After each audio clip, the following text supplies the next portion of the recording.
तो बच्चों इस वीडियो में क्लास 10th का जो आज मैथ का पेपर हुआ था प्री बोर्ड का बेसिक का मॉर्निंग का, इसके सॉल्यूशन को डिस्कस करेंगे। ध्यान से देख लो कि आपने कितना राइट किया था कितना रॉन्ग। फर्स्ट क्वेश्चन था रैखिक समीकरणों के युग्म 3x - 2y = 5 और 2x + y = 3 का, यानी कि the pair of linear equations 3x - 2y = 5 and 2x + y = 3 has. तो यहाँ पर देखो, अगर हम इक्वेशन लिख लेंगे तो a1 a2 b1 b2 c1 c2 ये हो जाएगा। तो a1/a2 करेंगे तो 3/2 b1/b2 -2/1।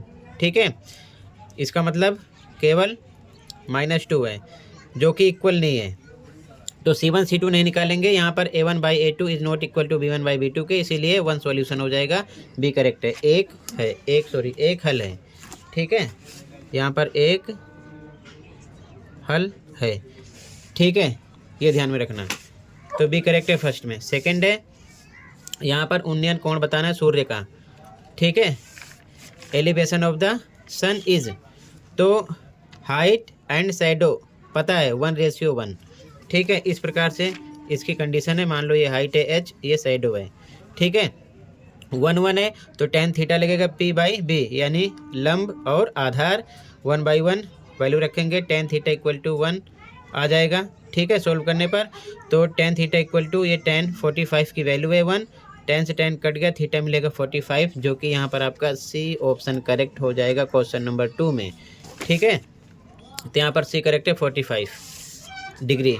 ठीक है, थर्ड क्वेश्चन, यहाँ पर वृत्त के व्यास के अंतिम बिंदु 4 6 - 1 1 है, तो वृत्त की त्रिज्या यानी radius of the circle find out करना था। तो देखो ध्यान से, इस प्रकार इसका सॉल्यूशन हो जाएगा। इस प्रकार से यहाँ पर 4 6 है, ए पॉइंट बी पॉइंट -1 1 है, x1 y1 x2 y2। Distance formula A B लिख देते हैं, लगा दिया।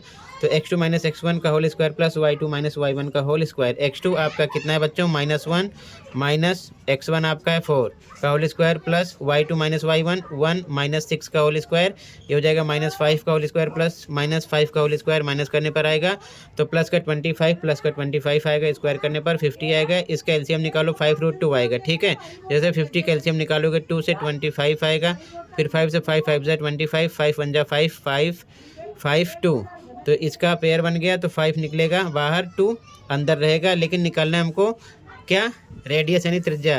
ये यहाँ से यहाँ तक डायमीटर था ए बी, तो डी आ गया 5√2। आर निकालेंगे d/2 यानी व्यास बटे 2 होता है, तो 5√2/2 हो जाएगा।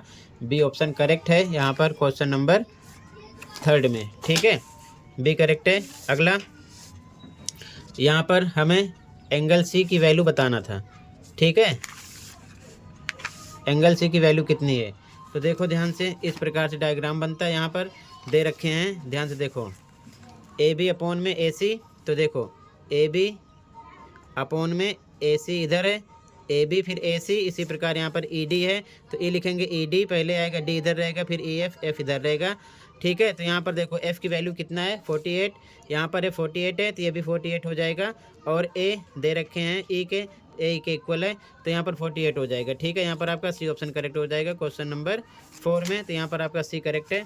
ठीक है, अगला क्वेश्चन, दो वृत्तों के क्षेत्रफलों का अनुपात दिया है, परिधि यानी सरकमफेरेंस का रेशियो निकालना था। ठीक है, इस प्रकार से यहाँ देखो, अब ध्यान से देखो इसका सॉल्यूशन।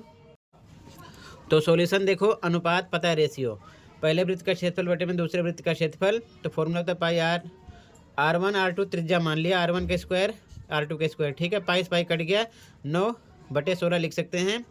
तो स्क्वायर हटेगा, रूट लगेगा, इधर से निकलेगा 9, 3 × 3, इधर से 4 × 4 4, r1 3 आ गया, r2 4।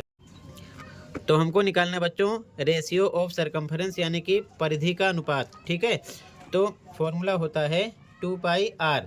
तो r1 r2 रेडियस माना है, तो r1 r2 लिख देंगे, 2π से 2π कट गया, r1 आपका 3 है, r2 4 है, 3:4, ये आंसर हो जाएगा। डी ऑप्शन करेक्ट है 5 में। ठीक है, ये चीज़ ध्यान में रखना। तो सभी क्वेश्चन का सॉल्यूशन मैंने कर दिए हैं, फटाफट आंसर मैच कर लो, बाकी शाम तक डायरेक्ट ऑप्शन आंसर की प्रोवाइड कर दूंगा, मैच कर लेना। ठीक है, क्वेश्चन 6 देख लो फटाफट। इसी प्रकार यहाँ पर बी ऑप्शन करेक्ट है, 7 में ए ऑप्शन करेक्ट है, 8 में ए ऑप्शन करेक्ट है, 9 में आपका सी ऑप्शन करेक्ट है, 10 में बी ऑप्शन करेक्ट है, 11 में ए ऑप्शन करेक्ट है, ध्यान से देख लो, ए ऑप्शन करेक्ट है। इसी प्रकार इंग्लिश मीडियम में भी 6 में बी, 7 में ए, 8 में यहाँ पर आपका ए ऑप्शन, 9 में सी ऑप्शन, 10 में बी ऑप्शन, 11 में ए ऑप्शन, 30 यूनिट्स। ठीक है, करेक्ट है। क्लियर है, आगे देख लो ध्यान से।